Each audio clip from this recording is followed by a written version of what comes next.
Tingginya kasus sebaran COVID-19 yang membuat beberapa rumah sakit di Surabaya tak mampu menampung pasien, membuat pihak pemerintah kota menyiapkan sekolah sebagai tempat isolasi mandiri bagi warga terkonfirmasi positif COVID-19. Uniknya, di tempat tidur di tempat isoman di sebuah sekolah di Kecamatan Sambikerep terbuat dari karton yang dimodifikasi sedemikian rupa hingga mampu menahan beban sampai 200 kg. Sebuah sekolah menengah kejuruan milik sebuah yayasan di Surabaya memanfaatkan ruang kelas yang kosong di tengah pembelajaran daring untuk membantu pemerintah kota Surabaya dalam upaya penanganan pasien COVID-19. Sekolah 4 lantai ini disiapkan sebagai tempat isolasi mandiri bagi pasien dari 2 puskesmas yakni Puskesmas Made dan Puskesmas Lontar yang berada di Kecamatan Sambikerep, Surabaya. Uniknya, tempat tidur yang digunakan terbuat dari kardus yang ditata rapi sedemikian rupa. Namun mempunyai kekuatan cukup dengan bobot 200 kilo. Bed tersebut kemudian diberi spray sehingga nyaman untuk digunakan. Tempat isolasi ini nantinya digunakan untuk pasien yang terkonfirmasi positif COVID-19 dengan gejala ringan. Para pasien akan diawasi oleh dokter dan tenaga kesehatan dari puskesmas setempat.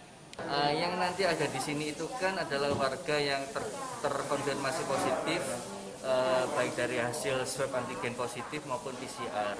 Untuk yang warga yang bergejala ringan, jadi nanti mereka akan kita isolasi di tempat ini.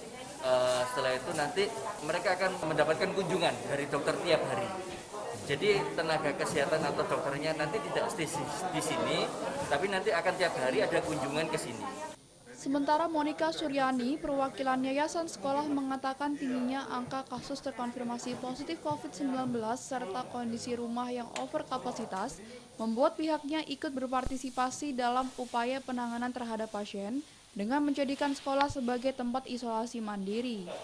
Tak hanya ruang kelas, pihaknya juga menyumbangkan 500 bed tempat tidur yang semuanya berbahan karton yang nantinya bisa digunakan oleh pasien. Bersama-sama seluruh bangsa ini untuk memerangi dan memutus rantai penularan COVID ini.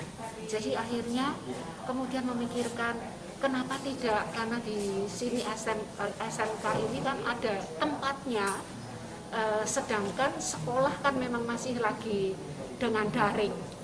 Jadi kenapa tidak kalau di Kecamatan Sambikerep ini, Kelurahan di Lontar ini, kita ambil bagian, jadi kita menyediakan, memberikan tempat di SMK ini untuk menjadi tempat isoman. Sekolah dengan luas 8.000 meter persegi ini dinilai aman bagi lingkungan masyarakat setempat dan tidak akan membawa dampak negatif. Sejak diserah terimakan, sekolah ini akan digunakan sebagai tempat isoman hingga pemerintah kota tak lagi membutuhkan. Dari Surabaya, Rahmat Ilyasan, iNews melaporkan.